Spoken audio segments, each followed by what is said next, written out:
ಸ್ವರೂಪಿದ್ದಾರೆ. ಇಲ್ಲಿಯವರಿಗೆ ಸಾಕಷ್ಟು ಅನುಭವಿಗಳು. ಇವತ್ತಿನ ವಿಷಯ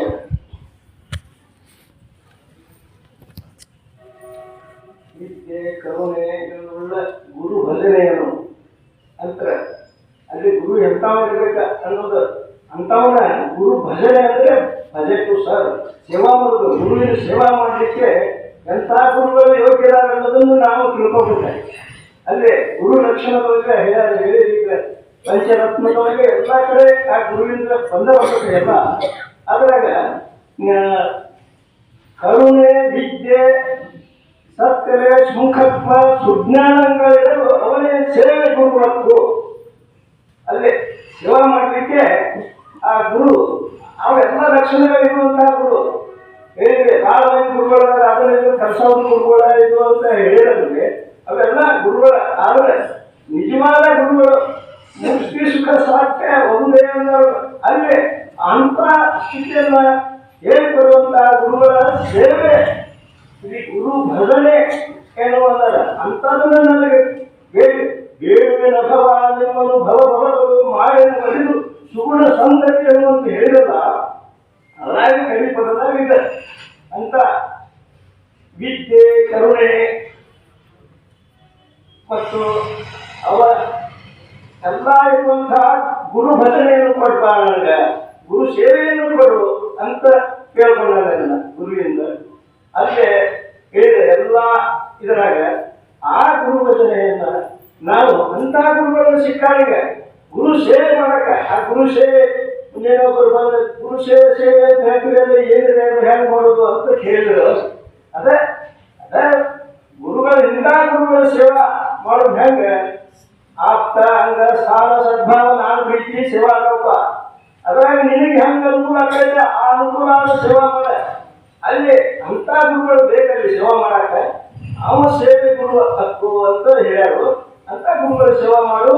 ಯಾಕ ಇವು ಸೇವಾ ಮಾಡ್ತಾರ ಅನ್ನೋದು ತಿಳ್ಕೊಂಡು ನಿನಗೆ ಮುಕ್ತಿ ಬರೆಯುವ ಸಾಧನ ಹೇಳಿಕೊಟ್ಟಾರ ಅವರು. ಅದಕ್ಕೆ ಅಂತ ಗುರುಗಳ ಸೇವೆ ನನಗೆ ದಯಪಾಲಿಸಪ್ಪ ಅಂತ ಕೇಳ್ಕೊಂಡಿದ್ದಕ್ಕೆ ಅದನ್ನ ಹೇಳ್ಯಾರು. ಈಗ ನಾವು ಈ ಗುರುಗಳಲ್ಲಿ ನಮಗೂ ಅದನ್ನ ತಿಳಿಸಿಕೊಡಪ್ಪ ಅಂತ ಕೇಳ್ಕೊಂಡು ಅವರಿಂದ ಕೇಳಿ ನಾವು ಮುಕ್ತರಾಗಬೇಕು ಅಂತ ಹೇಳಿ ಇದನ್ನು ಮಾತು ಮುಗಿಸುತ್ತೇವೆ.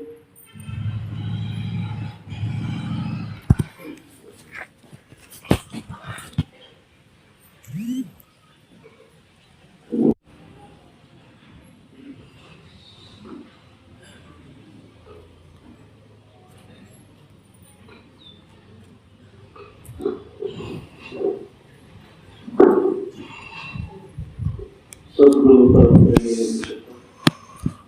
ಇವತ್ತಿನ ಮಾಸಿಕ ಕಾರ್ಯಕ್ರಮದ ವಿಜಯ ಶಾಂತ ಪರಮ ಪೂಜ್ಯ ಸಮರ್ಥ ಶಿವಾನಂದ ಅಪ್ಪಾಜಿಯವರ ಪವಿತ್ರವಾದ ಪಾದಾರಗಳಲ್ಲಿ ಇಲ್ಲಿಯವರೆಗೆ ಇವತ್ತಿನ ವಿಷಯದ ಬಗ್ಗೆ ಮಾತನಾಡಿದಂಥ ಎಲ್ಲ ಪೂಜ್ಯರಿಗೂ ಹಾಗೂ ಈ ಮಾಸಿಕ ಕಾರ್ಯಕ್ರಮಕ್ಕೆ ಆಗಮಿಸಿದಂಥ ಎಲ್ಲ ಪುಣ್ಯಾತ್ಮರ ಅಂತರಾತ್ಮ ಅನಂತವಾದ ಇವತ್ತಿನ ವಿಷಯ ಇಲ್ಲಿಯವರೆಗೆ ಹೇಳಿರುತ್ತಲ್ಲ, ಕರುಣ ವಿದ್ಯೆಗಳುಳ್ಳ ಗುರು ಭಜನೆ ಎನ್ನುವಂಥ ಎಂಥ ಗುರುಗಳು, ಕರುಣಾದೃಷ್ಟಿಗಳು ಎಂಥವರಲ್ಲಿ ಆದರೂ ಅವನು ಕರುಣೆ ಇತ್ತು. ಅವ ಸೇವೆ ಮಾಡಿದವನನ್ನು ಪ್ರೀತಿಸುವಂತೆ ಬಡಿದವನನ್ನು ಪ್ರೀತಿ ಮಾಡ ಅಂತ ಕರುಣೆ ಉಳ್ಳವನ ಗುರು. ಅವನು ಹಾಲನ್ನು ಕೊಟ್ಟವನ ಮೇಲೆ ಪ್ರೀತಿ ಇಲ್ಲ, ವಿಷವನ್ನು ಕೊಟ್ಟವನ ಮೇಲೆ ದ್ವೇಷವಿಲ್ಲ. ಎಲ್ಲದರಲ್ಲಿ ತನ್ನಂಗ ಕಾಣ. ಈ ಅಭ್ಯಾಸ ಜ್ಞಾನ ಮಾಡ್ಕೊಂಡಾಗ ಗೊತ್ತಾಗ್ತದೆ ಅವಾಗ ಜ್ಞಾನಿ ಅಂತ. ಎಲ್ಲರನ್ನು ತನ್ನಂಗ ಕಾಣು, ಅಲ್ಲಿ ನಾನ ಆಗಿಲ್ಲ, ಯಾರಿಗೆ ನಾನು ನನಗ ಆಗಿಲ್ಲ. ತನ್ನಂತೆ ಪರರ ಬಗೆದೊಡೆ ಕೈಲಾಸ ಭಿನ್ನ ಅನ್ನೋದು ಸರ್ವಜ್ಞ ಎಲ್ಲ ಹೇಳಿರಲ್ಲ. ಅವರು ಸ್ವಾಮೀಜಿಯವರು ಹೇಳಿರಲ್ಲ, ಸಕಲ ಜೀವಾತ್ಮರಿಗೆ ಲೇಸನೆ ಬಯಸುವ ಎಲ್ಲ ಜೀವಿಗಳು ಎಲ್ಲರಲ್ಲಿ ನಾನಾ ಆಗಿಲ್ಲ. ಸರ್ವೇಶಾಂ ಹೃದಯಕ್ಕೆ ತಿಷ್ಠತಿ ಅಂತ ಎಲ್ಲೆಲ್ಲ ಈಗ ನನಗ ಆತೀನಿ. ಅವ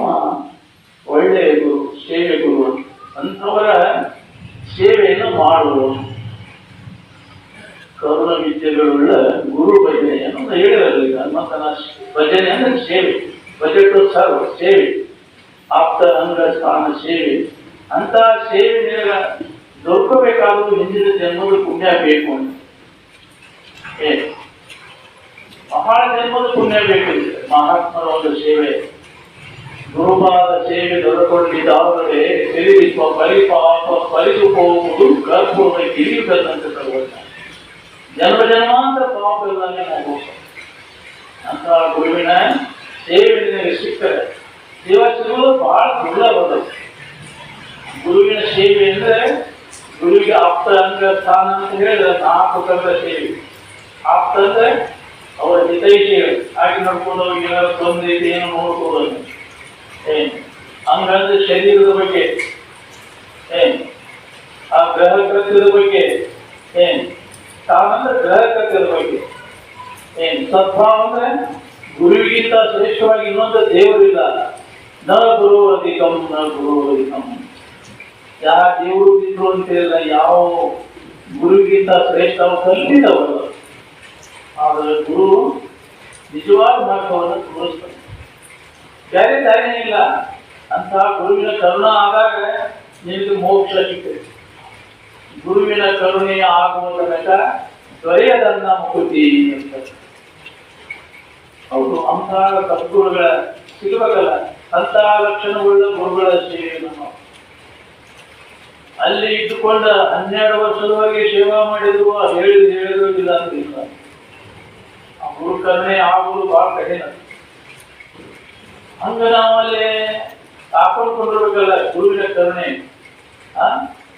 ಏನೆಲ್ಲ ಮಾಡಿದ್ರಿ ಜಗತ್ತಿನಾಗ, ಆದ ನಿನ್ನ ಗುರುವಿನ ಕರುಣ ಆಗಲವತ್ತ ನಮ್ಗ ಮುಕ್ತಿ ಇಲ್ಲ. ಮುಕ್ತಿ ಹೊಡ್ಬೇಕಂದ್ರೆ ಗುರು ಕರುಣೆ. ಹಂಗ ನಾವು ಅಲ್ಲಿ ಸೇವಾದಿಗಳನ್ನು ಮಾಡಬೇಕು. ಅವರ ಒಂದು ಒಲವು ಆಗುವಂಗೆ ನಾವು ಮಾಡ್ಕೋಬೇಕು. ಅವ್ರ ಪ್ರೀತಿ ಬರಬೇಕು, ಅವಾಗ ಗುರುವಿನ ಕರುಣ ಆಗಬೇಕು. ಅಂತ ಒಂದು ಸಾಧನೆಗಳು ನಾವು ತೊಡಗಬೇಕಲ್ಲ, ಅವರಂತೆ ಜೀವಿಸಬೇಕಲ್ಲ. ನಾವು ಹೇಳೋದು ಕೇಳೋದು ಮಾಡ್ತೇವೆ, ಕರೆ ಬೇಕಾದಂಗೆ ಹೇಳ್ತೇವೆ, ಶಾಸ್ತ್ರ ಹೇಳೋದು ಕೇಳೋದು ಮಾಡ್ತೇವೆ, ಅದನ್ನು ಮಾಡೋದು ಕಂಡ್ರೆ ಗುರು ಕರ್ಣ ಆಗಂದ್ರೆ ಇದೆ. ಅಂತಕ್ಕಂಥ ಪರಿಸ್ಥಿತಿಗಾಗಿ ಮಾಡುವಂತಹ ಆಚರಣೆ ಅಂದರೆ ಪ್ರಸಿದ್ಧವಾಗಿದೆ. ನೀತಿವಂತನಾಗಿರ್ಬೇಕು ಅಂತ ಯಾವ ಜೀವಿಗೂ ನಮ್ಮಿಂದ ಶರೀರದಿಂದ ವಾಣಿಯಿಂದ ಮನಸ್ಸಿನಿಂದ ನೋವಾಗದಂತ ಪರಿಶುದ್ಧವಾದ ಆಚರಣೆ ಇದು ತಪಸ್ಸು ಅಂತ. ಇದು ನಮ್ಮ ಜೀವನಗಳನ್ನು ನಾವು ಅಳವಡಿಸಿಕೊಂಡಾಗ ನಮ್ಮ ಗುರುವಿನ ಕರುಣ ತಾನ ಆಗ್ತದೆ. ನಮ್ಮೊಳಗೈತದೆ ಗುರು ಕರುಣೆ. ಗುರು ಕೃಪಾ ಅಂತೀರ, ಗುರು ಕರುಣೆ ಅಂತೀರಿ. ಗುರು ಕೃಪಾ ಆಗ್ಬೇಕಲ್ಲ, ನೀ ಮಾಡಿದಾಗ ಆಗೈತಿ, ನೀನ ಅದನ್ನು ನಡ್ಕೋಬೇಕಲ್ಲ. ನೀ ಅಂತಹ ಒಂದು ಗುರುವಿನ ಕರುಣೆ ನಿಂದ್ರೆ ಅಂತಹ ಒಂದು ಉದಾಹರಣೆ ಬರಬೇಕಾದ್ರೆ ನಾವೆಲ್ಲ ಸಂಕುಚಿತ ದೃಷ್ಟಿ ಒಳಗೆ ಒಂದು ಸೀಮಿತದೊಳಗಡೆ ನಾವು ಅಂತಹ ವ್ಯಾಪಕವಾದಂತಹ ದೃಷ್ಟಿ ನಮ್ಮಲ್ಲಿ ಯಾರಲ್ಲಿ ಅಂತಹ ವ್ಯಾಪಕ ದೃಷ್ಟಿ ಆ ಬಂದಿರ್ತೈತಿ, ಆ ಜ್ಞಾನ ಆಗಿರ್ತೈತಿ, ಅವರಿಗೆ ಎಲ್ಲ ಜೀವಗಳಲ್ಲಿ ಕರುಣಾ ದೃಷ್ಟಿ ಇರ್ತದೆ. ಯಾರಿಗೆ ನಾವು ಖಾತೆದಾಗ ಇಲ್ಲಪ್ಪ ಕೆಳಕೊಂಡು ಬಂದಿರ್ಬೇಕು, ಎಲ್ಲರಿಗೆ ಕಲ್ಯಾಣ ಮಾಡ್ಬೇಕು ಅನ್ನೋದೈತಿ. ಗುರುವಿನ ಒಂದು ವೃತ್ತಿ ಎಲ್ಲ ಸಕಲ ಜೀವಾತ್ಮನಿಗೆ ಲೇಸನೆ ಬಯಸುವ ಅಂತಹ ಒಂದು ಉದಾಹರಣೆ ಗುರುವಿನಲ್ಲಿ ಇರ್ತದೆ. ಅವಂಗ ಗುರು ಇರ್ತಾನೆ, ಅವನು ದೊಡ್ಡವನು, ಎಲ್ಲರನ್ನ ಪ್ರೀತಿ ಎಲ್ಲರನ್ನ ಕಣ್ಣಿಂದ ನೋಡ್ತಾವ. ಅವನು ಊಟಲ್ಲಿ ಊಟ ಬೇಕಾದಂತ ಪಾಪಿಗಳನ್ನ ಕೂಡ ಅವು ನಮ್ಮವನ ಬಿಡು. ಅವ ಯಾರಂತ ಹೇಳಿದೆ ಹೊರಗೆ ಅವ ಯಾರಂತ ಹೇಳಿ ನಮ್ಮವನ. ಉದಾಹರಣೆ ಈ ಬರುಡಿಗೆ ಶಂಕರಗಳು ಅಂತಿದ್ದ.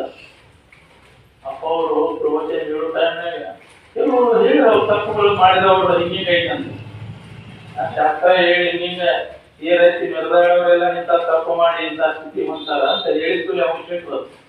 ನಮಗೆ ಹಿಂಗಂತಾರಲ್ಲ ಇವರು, ನಮ್ಮ ಗುರುಗಳಿಗೆ ಹಿಂಗಂತಾರಲ್ಲ. ಅವಾಗ ಫಸ್ಟ್ಗೆ ಬಂದಿದ್ದ ಮಾತಾಡಕ್ಕೆ ಗೊತ್ತಿದ್ದಿಲ್ಲ ಅವನು. ಅವಾಗ ಮುಂಜಾನೆ ಶಾಸ್ತ್ರದಾಗ ಅಲ್ಲಿ ಊರಾಗ ಹೋಗಿ ಚಾಕ್ ತೊಗೊಂಡು ಬಂದು ಕೈಯಾಗ ಸಿಗರೇಟ್ ಹಿಡ್ಕೊಂಡು ಹಿಂಗೆ ಲಟ್ಟಿ ಹೊಡ್ಕೊಂಡ ಬಂದ. ಅವಾಗ ಅಪ್ಪ ಇದ ಮಾತು ಯಾರ ಬಾಯಲ್ಲಿ ಬಂದು ಕಳೆದು ತುಂಬಿಡ್ತೀನಿ ಅಂತ. ಅವಾಗ ಹಂಗಾಗಿ ಮತ್ತೆ ಕೇಳ್ಯಾರ ಹೇಳಕ್ ಹೋಗ್ಲಿ ಅಂತ. ಅದಾರ ಹೇಳಿದ್ರು. ಯಾರಂತ ಹೇಳಿದೆವು ಮೊಮ್ಮಗ, ಯಾರಂತ ಹೇಳಿದೆವು ಮೊಮ್ಮಗವ, ಮನಿ ಮೊಮ್ಮಗವ ಅಂತ ಮೇಲೆ ಅವನನ್ನು ಒತ್ತ ಜೀವನ ಬದಲಾಗ್ಬಿಡ್ತೇವೆ. ಶಂಕರಗೌಡ ಅವನು ಎಮ್ಮೆ ಆದವ, ಡಿಗ್ರಿ ಮುಗಿತಾವ, ಜೀವನ ಬದಲಾಗ್ಬಿಡ್ತಾವ. ಅಂತ ಒಂದು ದೃಷ್ಟಿ ಎಲ್ಲಿ ಹಿಂಗೆ ಹೋಗ್ಬೋದು. ನಾವೊಮ್ಮೆ ಬರುವಿಗೆ ಬಂದಾಗ ಹೇಳಿದ ಹುಟ್ಟಿಗೆ ಹೋಗ್ಲಿ ಹಿಂಗ ಹಿಂಗೆ ಮಾಡೋದು. ಅವಾಗಿನ ಸುಟ್ಟು ಊರು ಬಿಟ್ಟ ಪತ್ತೇನೇ ಇಲ್ಲ, ಅವ ಎಲ್ಲ ಹುಡುಕಾಡಿದಾರ.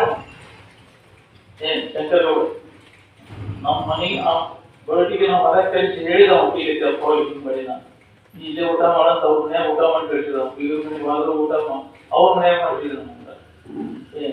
ಅವನಲ್ಲಿ ಪರಿಣಾಮ ಮಾಡೋದು. ಅಪ್ಪ ಅವ್ರ ಪರಿಣಾಮ ಹೆಂಗೈತೆ, ಎಂತ ದುಷ್ಟರನ್ನು ಸ್ವಭಾವನಲ್ಲಿ ಪರಿವರ್ತನೆ ಆಗೈತಿ. ಈ ಅಂಗುಲಿ ಮಲನ್ನು ನೋಡಿರಲಿಲ್ಲ, ಎಂತ ದುಷ್ಟ ವೃತ್ತಿ ಇದ್ದವ. ವಾಲ್ಮೀಕಿದು ಅದನ್ನ ನೋಡ್ತಾವ ಕಥೆ ಒಳಗೆ. ಎಂತ ದುಷ್ಟ ಪ್ರವೃತ್ತಿ ಇದ್ದಾವ. ಇಲ್ಲೇ ಹನುಮಂತಪ್ಪ ಈ ಮೆಣಸಿ ಹಬ್ಬಳ್ಳಿ ಶಿವಾನಂದರಾಜ ಎಲ್ಲ ಮಾಡದ್ ಮಾಡಿ ಬಂದವ. ಅಪ್ಪ ಅಂತ ಸೇವಾ ಮಾಡಿದವ. ಅದನ್ನ ಹೇಳಿದ್ದೀವಿ ನಾವು. ಅವನು ತೀರ್ಕೊಂಡ ಸೇವಾ ಮಾಡ್ಕೊಂತ ಇದ್ದಾಗ ತೀರ್ಕೊಂಡಾಗ ಅವ ಪಿಸಾಚಾರ. ಯಾಕೆ ನೀನು ಹಿಂಗಾಗಿದ್ರಪ್ಪ, ಪಿಸಾಚಾರದಿಂದ ಹೇಳಿ ನಾವು ಹಿಂಗಾಗಿ ಮಾಡಿದ್ದೆ. ಅವಾಗ ಹೇಳ್ಬಿಟ್ಟಿದ್ರೆ ಈ ಜನ್ಮನ ಬರ್ತಿದ್ದಿಲ್ಲ ಅವನ ಅವರು ಏನಾಯ್ತಿ ಸೇವಾ ಮಾಡ್ಕೊಂತ ಇದ್ರಂತೇಳಿ ಅವನ ಕರುಣ ಹೆಂಗ ನೋಡ್ರಿ. ಸೇವಾ ಮಾಡ್ಕೊಂತ ಇದ್ರಂತ ಅವ ಕಸಬಗೆ ಅಂತಲ್ಲಿ ಹೊಡಿತಿದ್ದ. ಕಸಬಗೆ ಹಂಗ ಯಾರು ಇದ್ದಾಗ ಹೋಗಿಪ್ಪ ಅಂತಿದ್ರಂತ. ಅವಾಗ ಕಡಿ ಇವತ್ತ ಚಪ್ಪಳಿ ಹನುಮಂತಪ್ಪ ಇವತ್ತ ಪಿಶಾಚಿ ಜನ್ಮ ಬಿಡುಗಡೆ ಆಕೈತಿ. ಎಲ್ಲರೂ ನೋಡ್ರಿ ನಾವು ಗೊತ್ತಾಪಟ್ಟು ಹೋಗುವ ಆ ಆಲದ ಮರ ಐತಿ ಅಲ್ಲಿ ಗಡಿಗೆ ನೋಡೋದು. ಆ ಧ್ವನಿ ಮುರಿದ ಎಲ್ಲರೂ ಶಾಸ್ತ್ರ ಬಿಟ್ಟು ನಂತರ ಅದನ್ನ ಧ್ವನಿ ಮುರಿದ ಎಲ್ಲರೂ ನೋಡ್ಯಾರ. ದೊಡ್ಡ ಧ್ವನಿನ ಒಂದು ಹೋಗ್ಯ ಮುಗಿದು ನೋಡ ಅವನು ಪಿಶಾಚಿ ಜನ್ಮದಿಂದ ಬಿಡ್ಬೇಕು ಅಂದ್ರೆ ಕರುಣ ಹೀಗಿರ್ಬೇಕು. ಬೇಕಾದಂತ ಪಾಪಿ ಅನ್ನೋದು ಮಹಾತ್ಮನ ದಯಾಮಯ ದೃಷ್ಟಿ ಅಂತ ಜೀವಿಗಳ ಮೇಲೆ ಬಿದ್ದು ಕೈ ಹಾಕೈತೆ. ಅಂತಲೇ ಸೇವಾ ಮಾಡಿದ್ರೆ ನನಗೆ ಲಾಭ. ಅದ್ರ ಈ ಕಟಕದ ಸೇವಾ ಮಾಡಿದ್ರೆ ಏನಾಗೈತೆ ಅದ್ರ ಮತ್ತು ಅವ್ರನ್ನ ನಂಬ್ತೇವೆ ನಾವು. ಕಟಕನ ನಂಬ್ತೇವೆ, ಬರೀ ಕಟಕನ ನಂಬ್ತೈತಿ. ದಪ್ಪ ಮಾಡೋರು ನಮ್ಮ ಅಂತಾರಲ್ಲ, ಜಗತ್ತೆಲ್ಲ ಹಂಗೈತಿ. ನಿಜವಾಗಿ ಅನುಭವಗಳು ಯಾರಿರ್ತಾರ ಅವ್ರು ಸನೇಕ ಬರ್ತದೆ. ಕಟಕನ ನಂಬ್ತೈತಿ ಅಂತೈತಿ ಜಗತ್ತಿಲ್ಲ. ದಪ್ಪ ಮಾಡೋರು ನಂಬೋದು, ಕರುಣಾ ಮಾಡೋರು ನಂಬೋದಿಲ್ಲ. ನೀನು ಜನ್ಮನ ಪಾವನ ಹೋಗ್ಬೇಕು. ಅಂತ ಗುರುವಿನ ಸೇವಾ ನಿನಗೆ ದೊರೆತದೆ. ಅದಕ್ಕೆ ಹೇಳ್ಯಾರವ್ರ ಕರುಣ ವಿದ್ಯೆಗಳುಳ್ಳ ಗುರು ಭಜನೆಯನು. ಈಗ ಹೇಳಿದವ್ರ ಪ್ರಾರ್ಥನ ಸರ್ ಎಲ್ಲ ಇಂಥ ಗುರುಗಳೆಲ್ಲ ಬರ್ತಾವೆ. ಆ ಸೇವಾ ಸಿಕ್ಕರೆ ಸಾಕು ನಮಗೆ, ಎಲ್ಲ ಸದ್ಗುರುಗಳು ಬರ್ತಾವೆ. ಅಂತ ಗುರುವಿನ ಸೇವಾ ನಮಗೆ ದೊರೆಯುತ್ತೆ. ಇಂಥವೆಲ್ಲ ನಾವು ಹೇಳಕ್ಕೆ ಆಗುದಿಲ್ಲ ಅಂತ ಮೈತ್ರಾದೇವಿ ಹೇಳ ನನಗೆ ಇಂಥದನ್ನು ದಯಪಾಲಿಸು ಕೇಳ್ಕೊಂಡ. ಎಂದೆಂದೂ ನನಗೆ ಗೊತ್ತಿರಬಾರ್ದು ಅಂಥದ್ದನ್ನ ನನಗೆ ದಯಪಾಲಿಸು. ನನಗೆ ಇನ್ನೇನು ಓದಾಕ ಬರೋದಿಲ್ಲ, ನನಗೆ ಹೇಳಕ್ ಬರೋದಿಲ್ಲ, ನನಗೆ ನಮಸ್ಕಾರ ಮಾಡೋದು ಅಷ್ಟೇ ಗೊತ್ತೈತೆ ನನಗೆ. ಒಟ್ಟ ಎಂದೆಂದೂ ತಾಪು ಬಿಡಬಾರ್ದು ನಮ್ಗೆ. ಅಂಥದನ್ನ ದಯಪಾಲಿಸು ಅಂತ ಕೇಳ್ಕೊಂಡಾರೆ ಯಾಕೆ ಮೈತ್ರಾದೇವಿ. ಅಂತಹ ಗುರುವಿನ ಮಾರ್ಗದರ್ಶನ ನಮಗೆ ಸಿಕ್ಕಲ್ಲ. ಅಂಥವ್ರು ಸಿಗ್ತಾರೆ ನಮಗೆ. ಏನು ಮಾಡಬೇಕಾಗಿಲ್ಲ, ಯಾವ ಶಬ್ದನೂ ಮಾತಾಡಬೇಕಾಗಿಲ್ಲ. ಅವನ ದೃಷ್ಟಿ ಕೃಪಾ ಇದಕ್ಕೆ ಪಾತ್ರ ಸಾಕಂತ ಸೇವಾದಿಗಳನ್ನು ಮಾಡಿರ್ತಾರೆ. ನಿನ್ನ ಜನ್ಮ ಅವ್ರ ದೃಷ್ಟಿ ನೋಡ್ರಿ, ನೀವು ಮಹಾತ್ಮರ ದೃಷ್ಟಿನ ಹಾಕಬೇಕು. ಯಾವಾಗ ಕಲ್ಯಾಣ ಆದೀತು, ಜೀವಿಗಳು ಯಾವಾಗ ಇವನು ಉದ್ಧಾರ ಮಾಡಿದ್ರು ಅನ್ನುವಂಥ ದಯಾಮಯ ದೃಷ್ಟಿ ಒಳಗಿರುತ್ತೆ. ಅಂತ ವಿಶಾಲ ದೃಷ್ಟಿ ಯಾರವರ ದೃಷ್ಟಿ ಒಳಗಿರ್ತಾರೆ ಆ ಕೆಟ್ಟ ನನ್ನ ದೃಷ್ಟಿ ಅಂತಿದ್ರು. ನಮ್ಮ ದೃಷ್ಟಿ ಯಾವ ಬಿಡುತ್ತೆ ಅವ್ರು ಭಾಗ ಹೇಳ್ತಿದ್ರು. ಹಂಗೆ ಬೇಕಾದ ಕರುಣಾ ದೃಷ್ಟಿ ಜಗತ್ತಿನ ಜೀವಿಗಳ ಮೇಲೆ ಸಿಗ್ತಂದ್ರೆ ಅವು ಉದಾಹರಣೆ ಆಗುವಂತೆ. ಇಂಥ ಒಂದು ಮಹಾತ್ಮರ ದೃಷ್ಟಿ ನಮ್ಗೆ ಬರೇ ಅವ್ರ ಅನುಷ್ಠಾನದಿಂದ ಎತ್ತು ಕೊಡಿ ಅವ್ರ ದೃಷ್ಟಿ ಕೆಡ್ಕೊಂಡ್ರೆ ಜನ ಕಾಲ ಅವ್ರ ದೃಷ್ಟಿ ಆ ಟೈಮ್ನೊಳಗೆ ಅಂತ ಯಾರ ದೃಷ್ಟಿ ಇರಬೇಕು ಅವ್ರ ಜೀವಗಳೆಲ್ಲ ಅವರೆಲ್ಲ ಕೈ ಹಾಕಿ ಹಳೆ ನೋಡ್ಕೊಂಡಿದ್ರೆ ಅಪ್ಪ ಯಾವಾಗ ಕಡ ತೆಗಿತಾರೆ.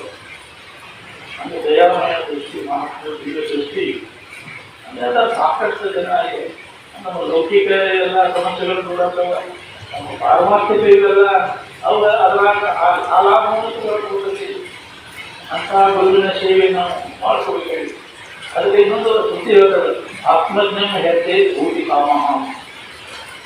ಅಂತಹ ಆತ್ಮಜ್ಞಾನವನ್ನು ಮಾಡಿಕೊಂಡವರು ಅವರ ಸೇವೆಯನ್ನ ಯಾರು ಲೌಕಿಕದಾಗಲಿ ಪಾರಮಾರ್ಥಿಕ ಅಭಿವೃದ್ಧಿಯನ್ನು ಹೊಂದಕ್ಕೆ ನಾವು ಕೊಟ್ಟರೆ ಅದರ ಲಾಭ ತಗೋಕೊಳ್ಳೋರು ಅವರ ಸೇವೆಯನ್ನು ನಾವು ಮಾಡಬೇಕು.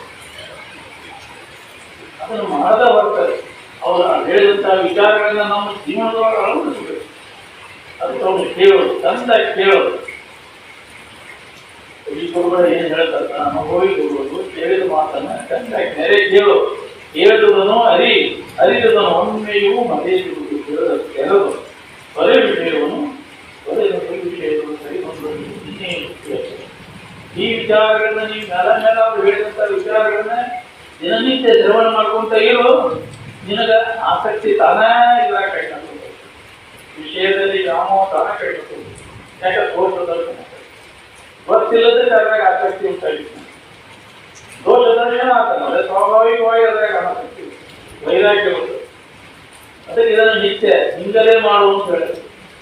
ಮಹಾತ್ಮ ಹೇಳಿದಂತಹ ವಿಚಾರಗಳನ್ನ ನಿತ್ಯ ನಾವು ಅದನ್ನು ಹಿಂಗಲೇ ನಿತ್ಯ ಕರ್ಮ ಅಂತ ಈ ಕಾಯಕ ಮಾಡ. ಈ ಕಾಯಕ ಮಾಡಿದಾಗ ನೀನು ಕೈಲಾಸ, ಬರೀ ಬಟ್ಟಿ ತುಂಬಿಕೊಳ್ಳೋ ಕಾಯಕಕ್ಕೆ ಕೈಲಾಸ ಇಲ್ಲ. ಆತ್ಮ ಸ್ವೀಕಾರವೇ ನಮ್ಮ ಬಗ್ಗೆ ನಾವು ಕೇಳಿದ ಬರೇ ಈ ಹೊರಗಿನ ನಾವೆಲ್ಲದರ ಬಗ್ಗೆ ಕೇಳೇವಿ, ಜಗತ್ತಿನ ಬಗ್ಗೆ ಕಾಲಗಳಿಗೆ ನಮ್ಮ ಬಗ್ಗೆ ಕೇಳಂತ ಹೇಳಿದ್ರೆ ನಿನ್ನ ಬಗ್ಗೆ ಏನಾದ್ರು ಕೇಳಿನ ನಿನಗೆ ಗೊತ್ತಿಲ್ಲ, ಅದಕ್ಕೆ ಮೊದಲು ಕೇಳೋದು ನಿನ್ನ ಬಗ್ಗೆ ಶೃಣ್ವಂತವು ನಿನ್ನ ಅಮೃತರ್ಷ ಪುತ್ರ ಶೃಣ್ವಂತವು ಅಮೃತರ್ಷ ಪುತ್ರ ಜಾಗೃತ ಉತ್ತಿಷ್ಠಿತ ಡಾಕ್ಟರ್ ಕೇಳೋದು ದಿನ ಅಮೃತ ಸ್ವರೂಪಿಗೆ ಅನ್ನೋದನ್ನು ಮನನ ಮಾಡೋದು. ಅದನ್ನು ವ್ಯಕ್ತಿಗಳು ಅವಾಗ ನಿನಗೆ ಅನುಭವ ಎಲ್ಲರೂ ಅಮೃತ ಸ್ವರೂಪಿಗಳಲ್ಲಿ ನೀವು ಬರ್ತೀರಿ. ನಿಮ್ಮ ಬಗ್ಗೆ ನಿಮ್ಗೆ ಅಜ್ಞಾನದಿಂದ ನೀವು ಅಲ್ಲದನ್ನು ಯಾರು ಮಾಡ್ಕೊಂಡು ಹೋಗಿಕೊಳ್ಳಿ. ನೀ ಅಲ್ಲದ ಭಾವನೆಯನ್ನೆಲ್ಲ ಕೈ ಬಿಡಬೇಕಾಗಿದ್ದರೆ ನೀ ಯಾವ ರೀತಿ ಅನ್ನೋದ್ರ ಬಗ್ಗೆ ಅದನ್ನು ನೀವು ಎಡಬಿಡದೆ ಅಭ್ಯಾಸವನ್ನು ಮಾಡಬಹುದು. ಅಂದಾಗ ನಮಗೆ ಅನುಭವ ಅಂತಹ ಗುರುಗಳು ಬೇಕಾಗಿತ್ತು ನಮ್ಗೆ. ಅದನ್ನ ನೇರವಾಗಿ ನೆನಪಿಟ್ಟು ದಾರಿ ತಪ್ಪವ್ರು ಬೇಡ. ನಮಗೆ ನಿಜವಾದ ಸುಖದಲ್ಲಿ ಅಲ್ಲಿ ಓದು ನಿಲ್ಲಿಸೋರು ನಿಜ ಸುಖ ಭರಿತನಾಗಿ ಜನ್ಮವನ್ನು ಹೇಳ್ತಾರೆ. ಬೇರೊಂದು ವರವು ನಂದನು ಮುಕ್ತಿ ದೊರೆಯುವ ಸಾಧನವ. ಯಾವುದು ಬೇಡ ನಮ್ಗೆ ಈ ಜಗತ್ತಿನಾಗ ಏನಾರ ಹೋಗೋದು ಬೇಡ. ನಾವು ದುಃಖದಿಂದ ಬಿಡುಗಡೆ ಆಗೋದು ಎಲ್ಲರೂ ದುಃಖಗಳು ಒಂದು ದುಃಖಗಳು ತಾನೊಂದರಲ್ಲಿ ಸಂಪೂರ್ಣ ಆನಂದ ಇತಕ್ಕಿದೆ ಮತ ಅನ್ಯವಿಲ್ಲ ಸತ್ಯಕ್ಕೇನೆ ಬೇಡನೆ ಆತ್ಮ ಇದೇ ಮಾರ್ಗ ಬೇರೆ ಇಲ್ಲ ಅಂದಿದ್ರೆ ಅದಕ್ಕೆ ನಿನ್ನ ಜೀವನ ನೀರು ಒಂದೇ ಇರ್ತದೆ. ಮನುಷ್ಯನ ಜನ್ಮದಾಗ ಬಂದಾಗ ಮಾತ್ರ ಇದು ಮಾಡ್ಕೊಳ್ಳೋದು. ಎಲ್ಲ ಕೆಲಸ ಬಿಟ್ಟಾರು ಮೊದಲು ಇದು ಮಾಡಿ ತಡ ಮಾಡಕ್ ಹೋಗೋಣ, ಡೌಲ್ ಮಾಡ್ಕೋಬೋದು. ಯಾಕಂದ್ರೆ ಶರೀರ ನಿಯಮಕ್ಕಲ್ಲ. ಶರೀರ ಈ ಮನುಷ್ಯನ ಶರೀರ ಹೊರ ಮೇಲೆ ತಿಳ್ಕೊಳಕ್ಕೆ ಅವಕಾಶ ಇದೆ. ಮನುಷ್ಯನಿಗೆ ಮಾತ್ರ ತಿಳ್ಕೊಳಕ್ಕೆ ಅವಕಾಶ ಇದೆ, ದೇವತೆಗಳಿಗೆ ಕೂಡ ಸಾಧ್ಯ ಇದೆ. ಅದಕ್ಕೆ ಮನುಷ್ಯನ ಜನ್ಮದಾಗ ಇದ್ದಾಗ ಮೊದಲು ಇದನ್ನು ಲಾಭ ದೌಡ ಅಂತ ಒತ್ತುಪಟ್ಟು ನೋಡು ನೀನೇ ಬರವೆಂದು ತತ್ವಗುಣದ ವಿಲಕ್ಷಣವಾಗಿ ನಿಂತು ಶರೀರದ ಒಳಗೊಳ್ಳದು ಪಂಚಭೂತಾದಿಗಳ ತತ್ವದ ಒಳಗೊಳ್ಳದ ಬೇರೆ ನಿಯತಿ ಅನ್ನುವುದನ್ನು ವಿಲಕ್ಷಣವಾಗಿ ನಿಂತು ನೀನೇ ಬರಬೇಕು, ನೀನೇ ದೇವರೇ ತಲುಪಿಸಿ ಅನ್ನುವುದನ್ನು ಅನುಭವದಿಂದ ನೋಡಿಕೊಳ್ಳುವಂತ ಹೆಸರಿಗೆ ಕೂಡ ಅಂತಹ ಗುರುವಿನ ಸಂಪರ್ಕ ನಮಗೆ ಬೇಕಾಗಿದೆ. ಅಂತಹ ಗುರುವಿನ ಕರುಣೆ ನಮಗೆ ದೊರಕಬೇಕು. ಅಂಥವರ ಸಂಪರ್ಕ ಬಂದಾಗ ನಮಗೆ ದೊರಕಿದೆ. ನೋಡಿ ನೀವು ಮಹಾತ್ಮ ಕರುಣಾ ದೃಷ್ಟಿ ಕೆಟ್ಟದಂತ ಪಾಪಿಯಲ್ಲ ಅವನು ಉದ್ಧಾರ ಮಾಡುವಂತ ಸಾಮರ್ಥ್ಯ ಯೇಸು ಕ್ರಿಸ್ತನಂತೆಯೇ ಒಬ್ಬ ಕರ್ಕೊಂಡು ಬಂದಾಗ ವಿಚಾರ ಮಾಡ್ತಾರೆ. ಊರೆಲ್ಲ ಕೇಳ್ತಾರೆ. ಕರ್ಕೊಂಡು ಬಂದಾಗ ಅವರು ಎಂಥ ಗೌರವ ಒಬ್ಬೊಬ್ಬ ಏನ್ ಮಾಡ್ಬೇಕಂತ ಮಾಡಿದ್ರಿ ನೀವು ಆಗಿ ಅಂತ ಹೇಳಿದ್ರು. ಈಗ ಶ್ರೀಮಂತ ಸುಡಬೇಕಂತೀವಿ, ಕೆಲವರು ಕಳಕ್ ತುಂಬ್ಕೊಂಡು ಮಾಡ್ಬೇಕಂತ, ಊರ್ಲು ಹಾಕ್ಬೇಕಂತ, ಸಲಾಗನ್ನ ಮಾತಾಡಿದ್ರು, ಕಲ್ಲು ಹೊಡೆದು ಕೊಲ್ಬೇಕಂತ. ಅವಾಗ ಅವರು ಹೇಳಿದ್ರು, ಇದ್ರಾಗ ನೀವು ಯಾರೂ ಒಂದು ಪಾಪ ಮಾಡಿಲ್ಲ, ಅವ್ರಿಗೆ ಅತಿ ಶಿಕ್ಷಣ ಕೂಡ ಕಟ್ಟಿಲ್ಲ, ಯಾರಾದ್ರೆ ಅಂತ ಕೊಡ್ರಿ. ಒಬ್ಬರು ನಿಲ್ಲಿ, ತಮ್ಮ ಅವಲೋಕನ ಮಾಡ್ಕೊಂಡು ಒಬ್ಬರು ನಿಲ್ಲಿಲ್ಲ, ಕೈ ಹೋಗ್ತಾರೆ. ಅವಾಗ ನಾವು ಇಲ್ಲಿ ಎಲ್ಲರೂ ಹೋದ್ರಿ, ಯಾರು ಇಲ್ಲ ನಿಮ್ ಶಿಕ್ಷಣ ಕೂಡ ಇಷ್ಟು ಮಟ್ಟ ಇದು ಮಾಡಿದ್ರೆ ಒಬ್ಬರು ನಿಲ್ಲಿಲ್ಲ, ಇಲ್ರಿ ಯಾರು ಇಲ್ಲ. ಇಲ್ಲ ಇನ್ನು ಮೇಲೆ ಅಂತ ಮಾಡಕ್ ಕೂಡ ಸಮಾಜಗಳು ಅಂತವನ್ನ ಬಿಡೋದು ಆಕೆ ಪರಿಣಾಮ ಎಲ್ಲಾ ಕೃಷ್ಣನ ಹೋದೆಗಳನ್ನ ಅಂತ ನಮ್ಮ ಶುರು ಮಾಡಿ ಆಕೆ ದಿನ ಪ್ರವಚನ ಕೇಳೋದು ಬರೋದ ಅವನು ಬಿಡಲಿಲ್ಲ. ಜಗತ್ತಿನ ಹೆಂಗೈತೆ ಅಪವಾದ ಬರ್ತೈತಿ, ಅದು ಕಲ್ತಾಕ್ ಹೋಗ್ಬೇಡ, ಅಪವಾದ ಕಲ್ಸಬೇಡ. ನೀವು ರೈತರ ಅಂತ ಸುಳಿದ್ರ ಅಂದಾಕ್ ಹೋಗ್ಬೇಡ, ಜಗತ್ತೆಲ್ಲ ಅಪವಾದ ಕೊಡ್ಲಿ ಸುಳ ಅಂತ ಕೆದರಕ್ ಹೋಗ್ಬೇಡ. ಅಪವಾದ ಕಲ್ಸಬೇಕು ಅಂತಂದ್ರೆ ನೀ ಮಾಡಿದ ತಪ್ಪಿದ್ರೆ ಅಂತ, ನೀ ತಪ್ಪಿರಲಿಲ್ಲ ಅಂದ್ರೆ ಜಗತ್ತ ಹೋಗ್ಕೊಳ್ಳಿ ಹೆಸರುಬೇಡ ಅಂದಿಲ್ಲ. ಈ ಬರೋಬ್ಬರಿ ಇದ್ರೆ ನಾವು ಜಗತ್ತ ಹೋಗ್ಕೊಳ್ಳಿ. ಅದಕ್ಕೆ ಅಂತ ಕರುಣಾ ದೃಷ್ಟಿ ಇರುತ್ತೆ. ಬೇಕಾದಂತ ಪಾಪಿಯನ್ನು ಕೆಳಕ್ ಮಾಡ್ಕೊಂಡು ಭಾವ ಅಂತಹ ಗುರುನಲ್ಲಿ ಅವಾಗ ಕರುಣವಿದ್ದೆ ಉಳ್ಳಂತಹ ಗುರು ಅವ, ಯಾರಿಗೂ ಕೆಳಕ ಅವನಲ್ಲಿ. ಅಂತಹ ಗುರುವಿನ ಮಾರ್ಗದರ್ಶನ ನಮ್ಮ ನಿಮ್ಮೆಲ್ಲರೂ ಸಿಗ್ತದೆ. ಅವರ ಒಂದು ಬೋಧೆ ದಿನನಿತ್ಯ ನಾವು ಕೇಳ್ತೇವೆ, ಆಗ ನಾವು ದೋಷದವ ಅದು ನಮಗೆ ನಮಗೆ ಪರಿವರ್ತನೆ ಆಗೋದು ಬಹಳ ಕಡಿಮೆ. ಅದಕ್ಕೆ ದಿನಾ ಕೇಳೋದ್ರಿಂದ ದೋಷಗಳು ಕಡಿಮೆಕೊಂಡು ಗುರುವಿನ ಬಗ್ಗೆ ಅವ್ರು ಹೇಳುವಂತಹ ವಿಚಾರಗಳನ್ನ ನಮ್ಮ ಇರುವನ್ನ ಕುರಿತು ಏನು ಹೇಳ್ತಾರಲ್ಲ, ನೀವೇನಿದ್ದೀರಿ ಅದನ್ನು ಕುರಿತೆ ಆತ್ಮನ ಕುರಿತ ಶ್ರವಣ ಮನನ ನಿಜವನ್ನು ನಾವು ಮಾಡೋದ್ರಿಂದ ನಮ್ಮಲ್ಲಿ ಇರ್ತಕ್ಕಂಥ ದೋಷ ಎಲ್ಲ ಹೋಗ್ತಾವ, ಅಂತಕ್ಕಂಥ ಪ್ರಸಿದ್ಧಿ ಆಕೈತಿ. ಅವಾಗ ನಮ್ಗೆ ಯಾರಿದ್ದೀವಿ ನಾವು ಅನ್ನೋದು ನಮ್ಗೆ ಯಾಕೆ ಇದು ಅನುಭವ ಕೊಡುವುದು ಅಂತ ಅಂತ ಕೆಲವು ಮದಿನದೆ ಜನ್ಮಾಂತರ ಅದನ್ನು ಮಾಡ್ಕೊಂಡು ಹೋಗ್ತೀವಿ. ಅದು ಬೇಕಾಗಿತ್ತು, ಅದನ್ನು ಹೊರಬೇಕಾಗ ನಿರಂತರ ಪ್ರಯತ್ನ ಮಾಡಬಹುದು, ನಿರಂತರ ಪ್ರಯತ್ನ ಬೇಕು.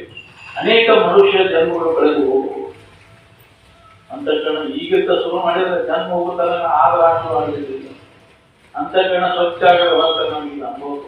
ಕಣ್ಣು ಸ್ವಚ್ಛ ಇದ್ದಾಗ ಹೆಣ್ಣು ಮುಖ ಕಾಣಿಸ್ತೀವಿ, ಅಂತಃಕರಣ ಸ್ವಚ್ಛ ಇದ್ದಾಗ ನಾವು ಯಾರಿದ್ದೇವೆ ಅಂತ ಅನುಭವ. ಅದಕ್ಕೆ ಅಂತಃಕರಣ ಸ್ವಚ್ಛತೆಗಾಗಿ ಪ್ರಯತ್ನ ಈಗಿರ್ತಾರೆ ಮಾಡಿದಾಗ ಅನೇಕ ಮನುಷ್ಯ ಜನ್ಮಗಳು ಕಳೆದು ಹೋಗಬಹುದು. ಬಹುನಾಮ ಜನ್ಮ ನಾಮ ಅಂತೆ ಮಾಮಿತಿ ಬರುತ್ತಪ್ಪ. ಶ್ರೇಷ್ಠ ಪರಮಾತ್ಮ ಅರ್ಜುನನಿಗೆಲ್ಲ ಮಾತಾಡಿದೆ. ನಾವು ಸರಿಯಾಗಿ ಅದನ್ನ ತೊಡಗಿಲ್ಲ.